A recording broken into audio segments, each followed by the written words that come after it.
Les Burkinabés devront se préparer à payer de nouvelles taxes en 2019.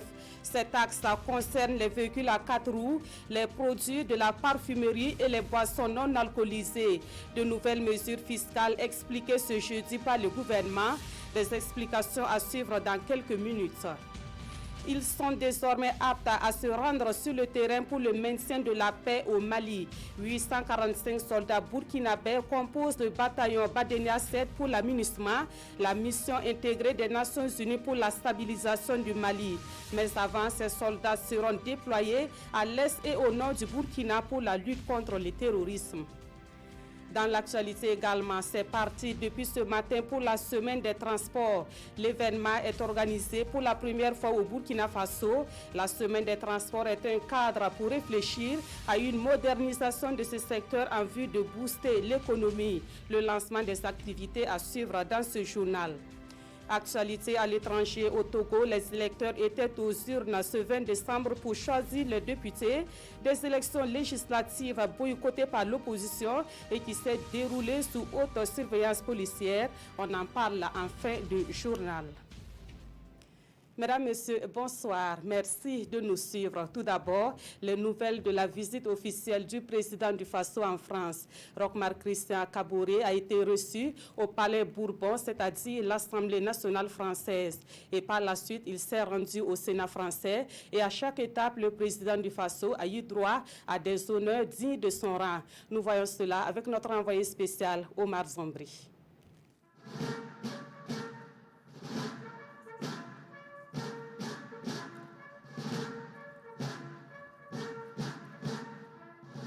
Tapis rouge pour Roch-Marc Christian Kaboré au Palais Bourbon. Le président du Faso est reçu par Richard Ferrand, président de l'Assemblée nationale de France, avec tous les honneurs. Après cet accueil, les deux hommes se rencontrent en tête-à-tête. Après l'étape du Palais Bourbon, cap sur le Sénat. Ici, c'est la cavalerie qui se met en branle pour accueillir l'illustre hôte du jour, en l'occurrence le président du Faso.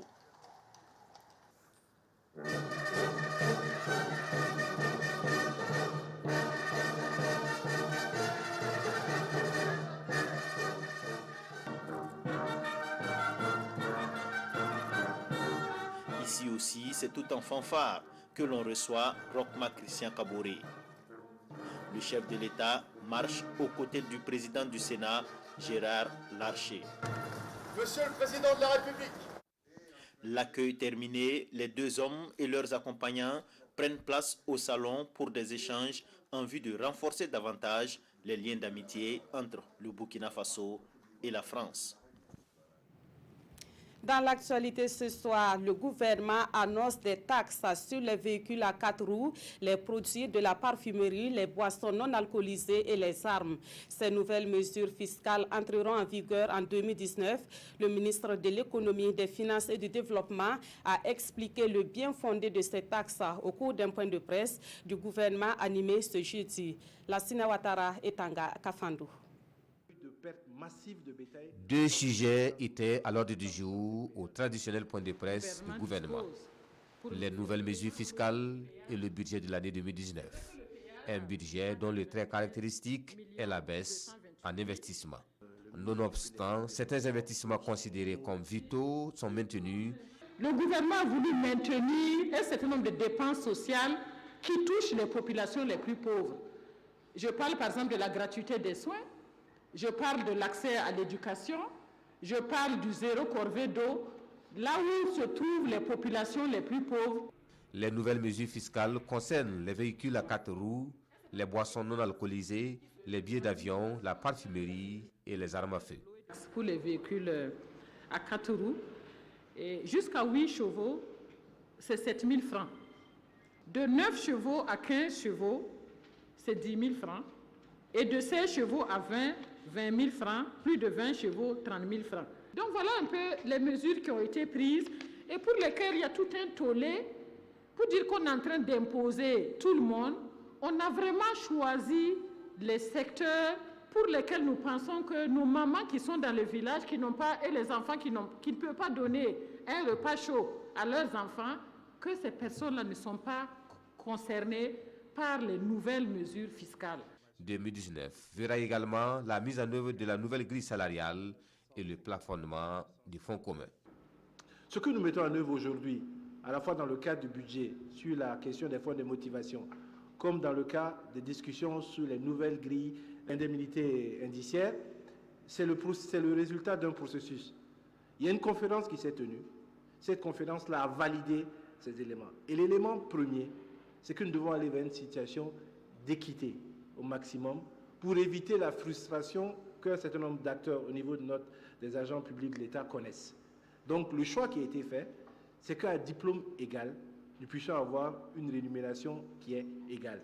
Après maintenant, les spécificités du travail de chacun obligent que les indemnités soient différentes. À cette rencontre, d'autres questions ont été abordées, des questions auxquelles les deux ministres ont apporté des réponses. Et puis le ministère de l'Économie, des Finances et du Développement passe en revue le programme budgétaire dénommé Pilotage et soutien des services. C'est un programme qui couvre la période 2017-2021. Son but est d'atteindre l'efficacité des politiques publiques et une bonne gestion des moyens de l'État. Pawandrogo Jasongo et Maïmouna Traouri. Le portefeuille du programme budgétaire Pilotage et soutien des services du ministère de l'Économie, des Finances et du Développement comprend actuellement un seul élément, le programme d'appui à la gestion publique et aux statistiques. Le plan de travail et de budget annuel 2018 a été principalement consacré à son installation. Le bilan au 31 octobre 2018 affiche un taux d'exécution physique d'environ 62% et un taux d'exécution financière de plus de 35%.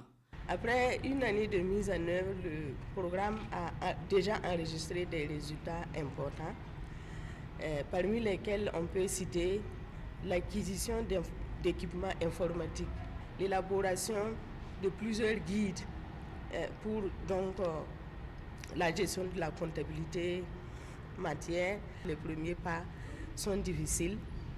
Les difficultés portent donc sur le recrutement du personnel qui a connu quand même un léger retard, ce qui a joué donc sur le taux d'exécution financière du projet. Le programme couvre la période 2017-2021. L'année 2019 devrait marquer la phase de croisière de sa mise en œuvre. Cette première session ordinaire permettra d'examiner et d'adopter le plan de travail et de budget annuel 2019. Intéressons-nous au budget des collectivités territoriales, objet d'échange à la 8e rencontre de la commission technique interministérielle et des commissions régionales techniques. Les membres de ces commissions se sont retrouvés hier à Manga pour examiner les documents budgétaires des communes. C'est une rencontre annuelle qui permet également d'assurer l'appui conseil aux collectivités territoriales. La Sinawatara Iniwalkonjanina Kambiri.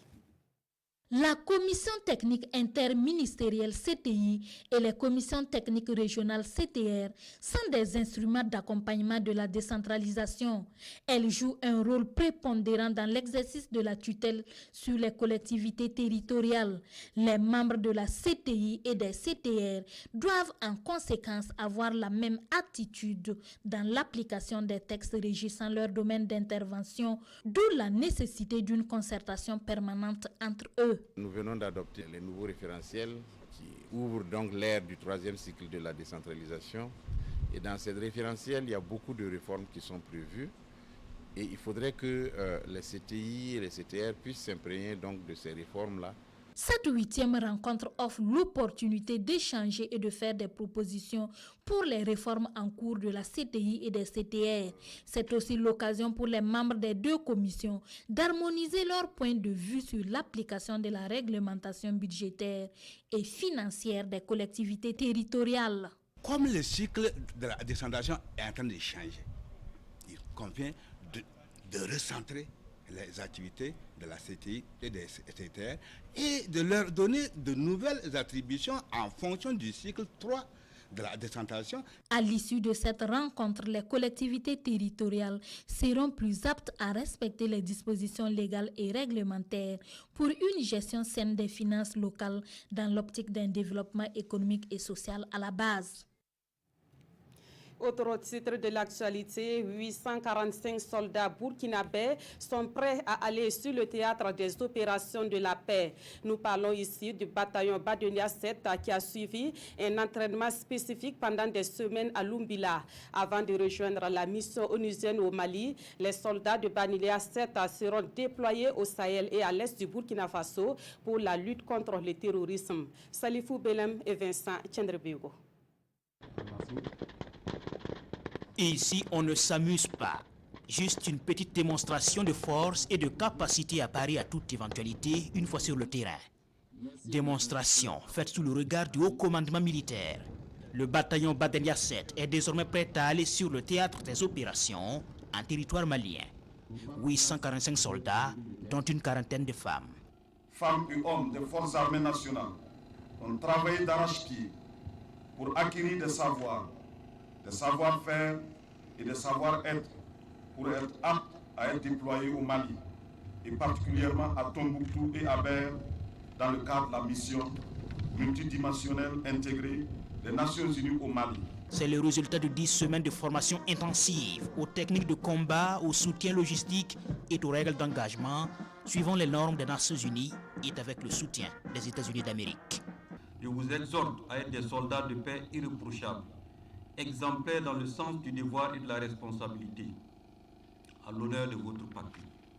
Vous devez veiller à l'observation stricte des règles d'engagement et du respect des droits de l'homme au sein de la mission multidimensionnelle intégrée des Nations Unies au Mali.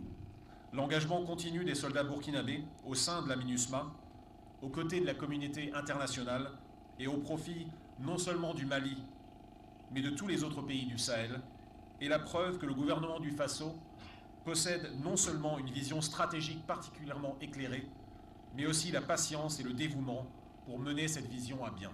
Bientôt, Badenia 7 s'envolera pour le Mali, mais ces militaires seront d'abord déployés au Sahel et à l'est du Burkina Faso pour une mission de sécurisation du territoire national, avant d'aller défier le sable mouvant du Sahel malien.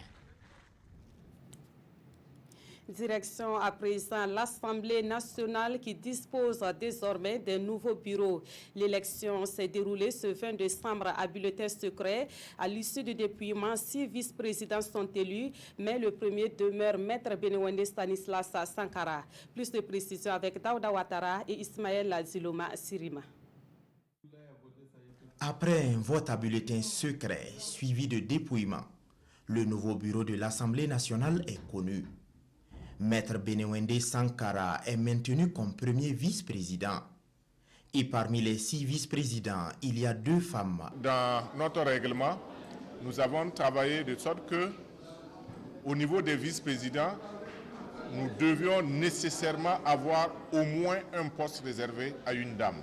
Au nombre des secrétaires parlementaires figurent également 3 femmes sur les 10. Les députés ont aussi élu 2 questeurs. Il y a eu un travail qui a été fait par avant, parce que nous avons d'abord fait un travail, réunir les présidents de tous les groupes parlementaires, essayer de voir comment est-ce que nous allons faire la répartition des postes, ce qui a été accepté. En plus de cette élection du bureau de l'Assemblée nationale, les députés ont approuvé par acclamation les nouveaux membres des commissions générales. Des commissions qui passent de 6 à 8 avec la création d'une commission pour le genre et d'une commission des politiques publiques. Afin de rester dans notre rôle, à savoir le contrôle de l'action gouvernementale, nous avons mis en place cette commission également qui sera chargée de l'évaluation des politiques publiques et du suivi des recommandations qui seront ici de nos commissions d'enquête parlementaire et de nos missions d'information.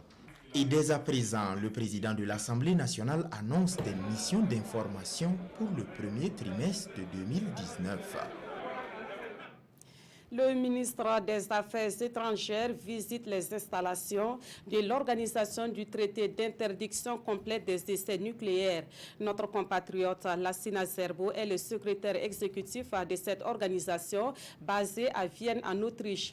La principale mission de l'OTC est de détecter toute explosion atomique sur la planète et d'en informer les pays signataires du traité. On en sait plus avec notre envoyé spécial Frédéric Etienne Bassenga. Alpha Bari dans les locaux de l'organisation du traité d'interdiction complète des essais nucléaires, c'est à Vienne. Le secrétaire exécutif de cette organisation n'est nul autre que Lassina Zerbo, un Burkinabé. Au-delà d'une visite à un compatriote qui représente valablement le Burkina Faso à l'extérieur, le ministre des Affaires étrangères fait le tour des installations de cette organisation qui a pour mission de détecter toute explosion atomique sur la planète et d'en faire part aux pays signataires du contrat. Dans cette salle, par exemple, c'est le lieu où l'organisation mesure chaque jour la radioactivité dans l'air et l'activité sismique de la planète. L'on se rappelle encore en 2014 de l'explosion à Ouagadougou dans le quartier Larlé. Eh bien, elle avait été détectée dans cette salle. Les données enregistrées dans ce bâtiment peuvent servir dans l'aviation, la recherche sous-marine et à comprendre le climat. À l'issue de cette visite, Alpha Bari rassure, le Burkina soutient entièrement le traité d'interdiction et accompagnera toujours Lassina Zerbo dans cette mission qui honore tout le Burkina Faso. À partir du 1er janvier 2019, le Burkina Faso siégera au Conseil des droits de l'homme de l'ONU, une preuve que le pays est un exemple en matière de promotion et de protection des droits humains. Et pour maintenir le cap, le ministère en charge des droits humains a initié une rencontre d'échange avec des organisations de la société civile. Et c'était le lundi dernier à Tenkodogo. Alassane Tiendrebego et Chantal Ouidraogo. Réunis à Tenkodogo, des acteurs de défense des droits humains des régions du centre et du centre-est échangent leurs bonnes pratiques en matière de protection des droits humains. Ce cadre de partage d'expériences est mis en place par le ministère en charge des droits humains en vue de capitaliser les différents acquis sur le terrain. Il a institué cette rencontre annuelle qui nous permet de rencontrer les organisations de la société civile qui sont en partenariat avec nous pour que nous puissions évaluer les activités faites au cours de l'année en matière de promotion et de défense des droits humains et de promotion du civil, recueillir les suggestions. Nous avons estimé qu'il était intéressant de nous déplacer, de regrouper peut-être quelques régions, c'est la région du centre et la région du centre-est, ce qui nous permet d'avoir le maximum d'OSC. Ces acteurs relèvent des avancées sur l'ancrage des droits humains au niveau communautaire. Toutefois, elles interpellent le gouvernement à renforcer son soutien en faveur des OSC et de veiller à l'application effective des tests. Il y a beaucoup de tests qui sont pris en matière de promotion, mais il ne faut pas occulter le fait aussi qu'il y a beaucoup de tests qui ne sont pas appliqués effectivement sur le terrain ou qui sont même méconnus par la population. Les efforts du Burkina lui ont valu son élection le 12 octobre dernier au Conseil des droits de l'homme des Nations Unies. Selon le ministre, cette reconnaissance appelle à fédérer les forces entre acteurs pour une effectivité des droits humains dans notre pays. Autre titre de l'actualité, la première édition de la Semaine des transports se tient à partir de ce 20 décembre au Burkina Faso. L'objectif visé, c'est de contribuer à la construction des secteurs des transports plus modernes afin de booster l'économie nationale. Les activités entrant dans le cadre de la Semaine des transports ont été lancées ce matin à Bobo-Dioulasso. Le reportage de Lamine Karantao et Mireille Carole Tsugouma. Le secteur des transports a désormais sa semaine. Une initiative qui a pour objectif de mettre en relief les activités de ce secteur. Pour cette première édition, c'est la ville de Bobo-Dioulasso qui est à l'honneur. Bobo, c'est vraiment le pilier, c'est la charnière de notre économie nationale. Alors, qui parle d'économie, parle transport. Parce que le transport accompagne l'économie, le transport accompagne le développement. On ne peut pas parler de développement sans transport. Toutes les régions du Burkina Faso ont besoin donc d'un système combiné de transport aérien, terrestre, transport ferroviaire. La semaine des transports, c'est un ensemble d'activités dont le lancement des vols quotidiens de Air Burkina Ouagabobo et des conférences publiques. Il est prévu 2 ateliers, dont un qui porte sur l'information sur les réformes des réseaux routiers. Il y a également une conférence publique pour voir dans quelle mesure on peut améliorer la connectivité et la mobilité urbaine de la ville de Bobo-Dioulasso. Il y a également un événement très attendu par en tout cas, les autorités locales de la ville de Bobo, à savoir la desserte aérienne Ouagabobo aller-retour quotidienne par la compagnie Air Burkina. Les autorités présentes à cette cérémonie d'ouverture ont procédé au lancement des travaux de construction du poste de contrôle de police à l'entrée de l'aéroport de Bobo Dioulasso. Une visite des stands des structures relevant du domaine des transports a également été effectuée. Et puisqu'on parle de transport, vous le savez, le Burkina Faso est un pays des engins à 2 roues. Mais le port du Casca n'est toujours pas entré dans le quotidien des populations. Et pourtant, l'utilité du Casca n'est plus à démontrer en termes de sécurité routière. À Koudougou, des associations pour la promotion de la sécurité routière ont organisé une caravane de sensibilisation sur le port du Casque. Nous voyons cela avec Nongba Kouda et Estelle Judith Assorba. C'est parti pour la caravane de sensibilisation sur le port du casque de protection dans la ville de Koudougou. Au premier rang, les corps militaires et paramilitaires, question de donner le bon exemple. Un exemple suivi par le secteur informel, élèves, étudiants et les leaders des associations de la société civile. Partis de la place de la mairie, les caravaniers ont sillonné les principales artères de la ville sur un circuit fermé de 5 km. C'est une première édition et à travers ce acte, c'est un signal fort que les organisateurs viennent de lancer. Faire du port du casque un réflexe pour les usagers à 2 roues. Il n'y a pas d'âge, il n'y a pas de sexe. Tout le monde est concerné par l'utilisation des engins à 2 roues. Maintenant, il faut prendre conscience que nécessairement que le port de casque est une nécessité et que beaucoup de vies auraient pu être sauvées de nos jours si cela avait été respecté. Au Burkina Faso, le nombre de décès liés au traumatisme crânien dû au non-respect du port du casque reste élevé. L'état dégradé des routes en est également l'une des causes, mais cela ne devrait pas empêcher le port du casque, souligne le directeur régional en charge des transports. Tous souhaitent que cette caravane soit perçue comme un moyen de prise de conscience collective par l'ensemble de la population de Koudougou en vue d'éradiquer le fléau de l'incivisme routier qui affecte tous les pays dans sa globalité. Un mot d'éducation dans ce journal avec l'ONG Oxfam qui met en œuvre un programme dans ce domaine dans la province de la Nyanya. Il s'agit du programme intégré gouvernance et éducation à la citoyenneté. Il vise l'amélioration de la qualité de l'éducation dans 3 communes de la province. On en sait plus avec Idrissa Warga et Bouma Ernest Nebié. Cette équipe de 12 personnes dans laquelle on retrouve toutes les sensibilités est appelée groupe de plaidoyer des écoles de la commune de Thion dans la province de la Nyanya. Son rôle est de mener le plaidoyer auprès des associations, des structures ou auprès de personnes ressources en vue de l'amélioration de la qualité de l'éducation. Sensibiliser les responsables des sites d'orpaillage afin d'amener les enfants à reprendre le chemin de l'école, convaincre les parents pour qu'ils inscrivent tous les enfants à l'école sont entre autres activités menées par ce groupe de plaidoyer. Je prends l'exemple d'une école appelée Tipoli. Et il y avait seulement 18 et après notre passage, on a eu bien sûr on a eu 15 ajoutés. Donc, ce qui fait que là-bas, ça a porté fruit.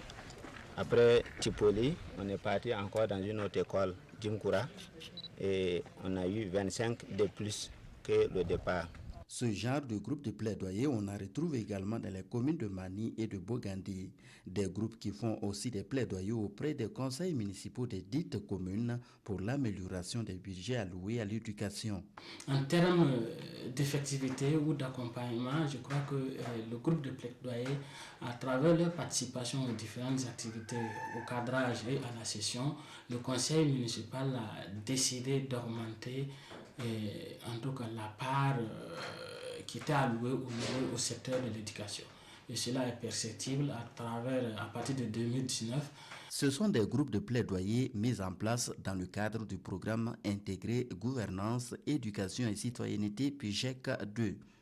Un projet porté par Oxfam et mis en œuvre par un consortium de partenaires dirigés par la Coalition pour l'éducation pour tous. Le 60e anniversaire de la proclamation de la République du Niger est célébré le 18 décembre. La communauté nigérienne basée à Ouagadougou a célébré l'événement dans une ambiance de partage et de communion dans les locaux du consulat. Des moments de joie qui n'ont pas empêché d'évoquer le contexte sécuritaire dans le pays. Roger Bembamba et Adama Koulibaly.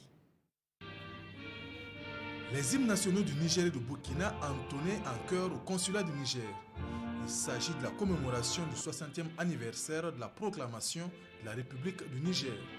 Et comme si c'était hier, le peuple nigérien au Burkina se souvient encore. C'est le jour qui a vu, en tout cas, la naissance de la République du Niger. Mon souhait pour mon pays, c'est que dans un proche avenir, que ce grand Niger, notre cher pays, puisse accéder donc à l'émergence. Cette célébration a connu la participation de pays africains, américains, européens et asiatiques. Mais dans la main, ils souhaitent joyeuses fêtes au peuple nigérien. Ce 60e anniversaire de la proclamation de l'indépendance du Niger intervient dans un contexte de menace sécuritaire. Le message que nous avons à passer, c'est celui de la prise de conscience de toutes les filles et tous les fils de nos nations. Et vraiment, il faudra que la population collabore surtout du point de vue renseignement. Nous pensons que dans la concertation, et dans la collaboration, dans une synergie d'action, Dieu aidant, nous pouvons en tout cas relever ce défi dans les meilleurs délais. À cette occasion, une minute de silence a été observée à la mémoire des personnes tombées dans les attaques terroristes. Actualité à l'étranger, les Togolais étaient aux urnes ce jeudi pour des élections législatives, un scrutin boycotté par l'opposition et pour lequel la sécurité s'est fortement mobilisée. Les électeurs étaient plus nombreux dans les fiefs du parti au pouvoir. C'est sous forte escorte policière que les Togolais se sont rendus aux urnes ce jeudi. Ils sont appelés à élire leurs députés dans un scrutin boycotté par l'opposition qui invoque des irrégularités dans la préparation. À la mi-journée, le vote se déroulait dans le calme. La plupart des bureaux de vote ont ouvert à 7 heures comme prévu. Et dans le quartier de Douma-Cessé, fief d'unir le parti au pouvoir, les électeurs étaient présents. Dans les quartiers de l'opposition, l'affluence était très mitigée selon AFP.